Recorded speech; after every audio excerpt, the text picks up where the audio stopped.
আসসালামু আলাইকুম। Hello guys, কেমন আছেন? আশা করি ভালো আছেন। তো দেখুন, আমি কিন্তু আগের ভিডিওতে দেখাইছি আমি যে মাছগুলো আমাদের মেঘনা নদীর মাছই আমি কিন্তু অর্ডার দিয়ে আনাইছি। তো সেই মাছগুলো দেখুন আমি এখন ভাজি করতেছি। আমি টাটকা মাছ খেতে পছন্দ করি, যে কোনো জিনিসই আমি আনলেই সাথে সাথে রান্না করা পছন্দ করি।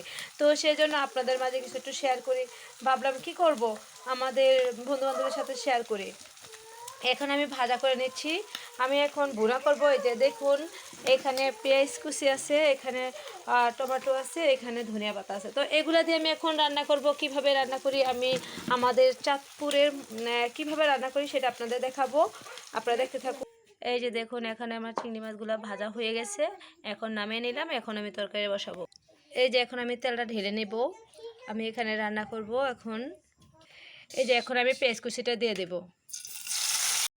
এখন আমি এই যে পেঁয়াজ কুচিটা আমার লাল হয়ে গেছে, এখন আমি মশলা দিয়ে দেবো, এক এক করে সব মশলা দেবো। এই যে এখন একটু লবণ দিয়ে নিলাম, এই যে একটু হলুদের গুঁড়া দিয়ে দিলাম, যে এখানে একটু মশলা গুঁড়া দিয়ে দিলাম, একটু গোড়া হলুদ দিয়ে দিলাম। তো এখন নাড়াচাড়া দেওয়ার পরে আমি এখানে টমেটোটা কষিয়ে নেব।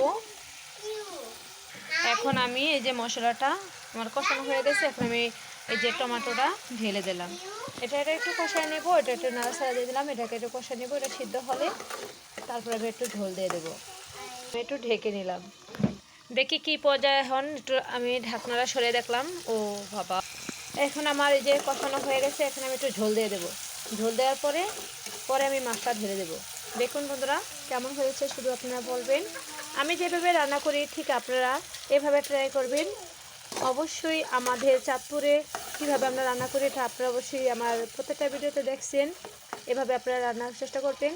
আসলে অনেকেই তো বলেন যে আপু আপনার রান্নাটা সেই স্বাদ, আসলে দেখলে শুধু বুঝবেন না, আমি যেভাবে পাক করতেছি ঠিক আপনারা এভাবে চেষ্টা করবেন। এখন আমি মাছগুলো ধুয়ে নিলাম। দেখেন আমার তরকারি আসলে অনেকটাই হয়ে যাচ্ছে, তাই আমি এখন মাছগুলো ধুয়ে দিলাম এক এক করে।